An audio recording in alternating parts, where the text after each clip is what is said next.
I was a physical education major, and I taught all sports, but still drive the car, still do activities.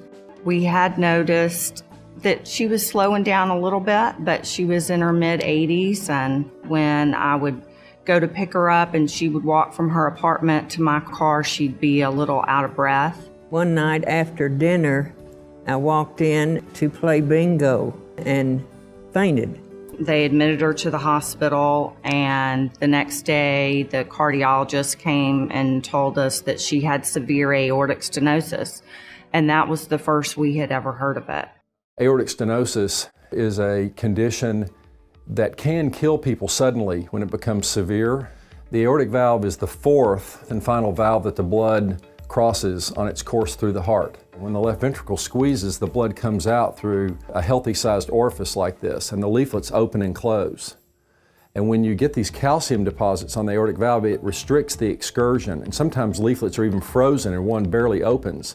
And so what is ordinarily a nice opening for the blood to be ejected from the heart becomes a slit. The only treatment traditionally has been open surgery, but with this really evolving, wonderful new technology that's ingenious with transcatheter aortic valve replacement, the most common portal of access is through the femoral artery in the groin. Guide wires are advanced up the aorta. It has allowed us to offer treatment to patients that were previously thought to be too high risk. They said my valve was starting to close, and that, of course, caused me to faint. And they put me then on oxygen, and I was never in pain, you know, before or after. I had no warning. When we were faced with the options for Mom's treatment, there was one option to do nothing, which was not a good option because the doctors were not hopeful that that would be a good outcome within the year. The second option would be the traditional open the chest valve replacement, big surgery, which the doctors were very concerned would be too risky for someone of Mom's age and health. And of course, the recovery is brutal. And then the TAVR, which we did not even know existed. And when they explained that it was just a procedure through the groin and they're only in the hospital 24 hours, they're up and out, it was very appealing.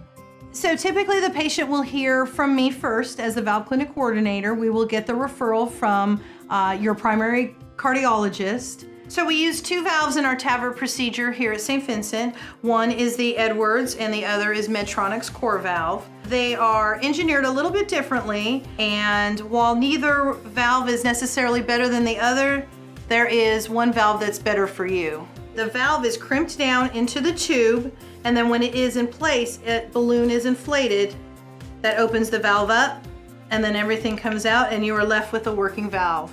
Appropriate sizing, getting the right valve for the right patient is just as important as actually the valve implantation itself, and good planning equals good success.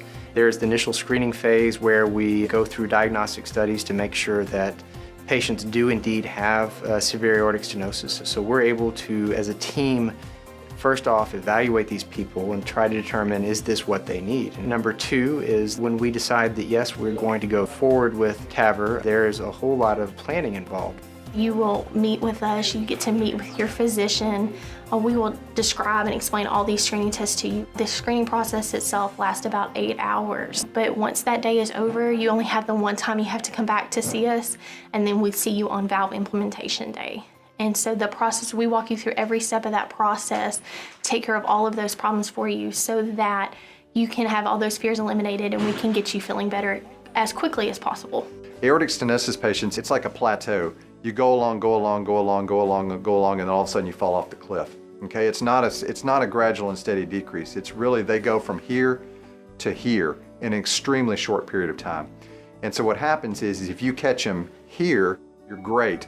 If you catch them here, then the pumping function of their heart's extremely weak.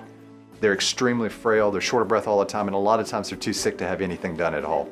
people notice a big difference after the treatment. Once they get treated, they feel like they're completely new person. Makes them less short of breath, relieves the chest pain or any passing out episodes if they have.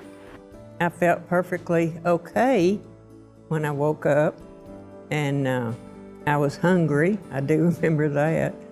A couple of hours after her procedure, she was sitting up in a chair in her room, eating applesauce, visiting with family. It was stunning. Like nothing had happened, and she had a brand new heart valve. Well, I'm able to do anything I want to do, just about.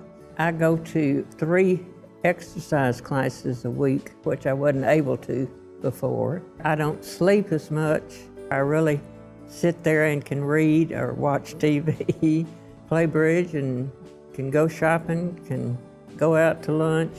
I feel good, feel good.